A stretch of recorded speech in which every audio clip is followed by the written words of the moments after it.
Alors voilà, dans notre série d'interviews, nous avons le plaisir d'accueillir Bernard Pascal. Alors Bernard Pascal, c'est à la fois un éducateur, c'est à la fois un membre de la DTN et depuis peu, c'est à la fois un membre de l'association. Donc dans tout son parcours, Bernard, si tu peux nous dire en 2 mots ce que tu as trouvé ici par rapport à ce que tu côtoies toi toute l'année. En 2 mots, ce que j'ai trouvé ici, c'est que c'est toujours intéressant de participer à des manifestations avec beaucoup de jeunes. Par rapport à ce que l'on fait dans les stages avec la direction technique nationale, c'est un petit peu différent puisque nous on a déjà uniquement des juniors et des cadets, on ne s'occupe pas trop de jeunes, de plus jeunes comme ça, de mini mais même de benjamin. Le niveau est différent puisque dans nos stages nationaux c'est beaucoup plus homogène, c'est pratiquement tous les meilleurs juniors de France.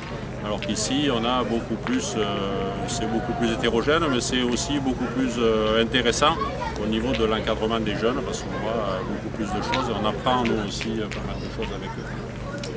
Donc, après, au niveau du comité chez toi, tu as encore des activités?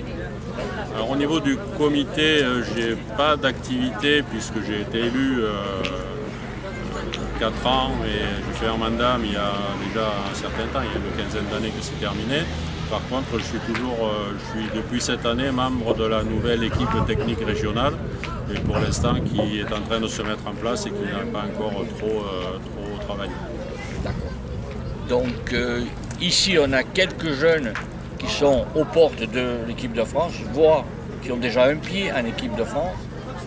Donc, qu'est-ce qu'on peut dire de cette participation de ces jeunes qui sont à un niveau bien supérieur à la plupart d'ici? Comment tu les as vus se comporter par rapport à des petits, par rapport à des petites filles?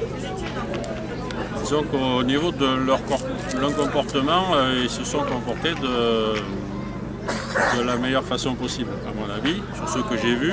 Parce que ce qu'on leur demande, nous, à notre niveau, c'est d'être bon, bien sûr. Et c'est aussi, quand ils jouent, d'apporter quelque chose à l'équipe. C'est-à-dire des encouragements, c'est-à-dire quand l'équipe ne va pas bien, quand un joueur ne va pas bien, il faut être capable de réagir, de les faire, comme on dit, se réveiller. Et d'encadrer celui qui est un petit peu en dessous. Et de ce que j'ai vu aujourd'hui, hier, dans les parties, c'est ce qu'ils ont fait. Donc ça correspond tout à fait à ce qu'on attend d'eux et ça m'a conforté dans notre idée et la façon dont on les a sélectionnés. Voilà. C'est-à-dire que l'idée du champion, ça n'est pas « je casse des bouts ». C'est plus que ça. Ah, c'est beaucoup plus que ça, et d'autant plus ici où on a vu des jeux très sélectifs, très sélectifs au point, parce qu'il faut, sur ce genre de jeu, il faut très bien pointer. Et toutes les parties, donc on en est à la 7e partie, toutes les parties qu'on a gagnées, on les a gagnées parce qu'on a très bien pointé par rapport à des tireurs qui ont très bien tiré, mais ça ne suffit pas. Donc il faut très bien pointer. Bien, eh bien écoute Bernard, merci. On va se revoir comme tes membres de l'association au mois de janvier. Et au mois de janvier, on a pas mal de choses à proposer. Oui, tout à fait. Mais ça a été un petit peu mon objectif, pas personnel, mais personnel et aussi l'objectif de la direction technique. Pour le fait de venir suite à la signature de la convention entre l'association et la fédération française, d'essayer d'apporter toute notre expérience et d'apporter tout ce qu'on peut apporter à l'association. Parce que je pense que c'est une association qui a une vocation à aider le développement de la pétanque chez les jeunes et ça nous convient tout à fait. Eh bien merci Bernard. À l'année prochaine. Merci, à l'année prochaine. Ok.